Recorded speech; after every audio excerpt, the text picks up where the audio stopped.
જે થઈ રહ્યું છે તેને થવા દો. ઈશ્વરે આપણી વિચારસરણી કરતાં શ્રેષ્ઠ આપણા માટે વિચારી રાખ્યું છે. નારદજીએ શ્રી કૃષ્ણને પૂછ્યું કે દુનિયામાં બધા દુઃખી કેમ છે?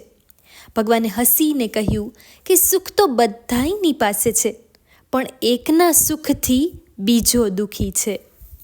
જે વ્યક્તિ સાચો છે પણ તેની પાસે કોઈ સબૂત કે સાક્ષી નથી, એનો કેસ કુદરત લડે છે.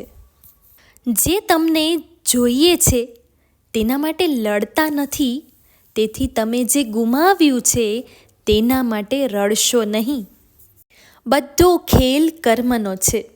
એ જ્યારે ફરી પાછું આવે છે, હિસાબ કરીને જ જાય છે.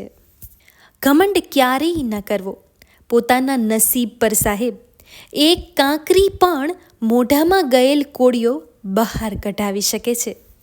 હે મનુષ્ય, ચિંતા ન કરજે. આજે તારું છે તે કાલે બીજાનું હશે. અહીંયા કુદરતે કોઈ પણ મિલકતના કાયમી જ દસ્તાવેજ કરીને કોઈને પણ નથી મોકલ્યા.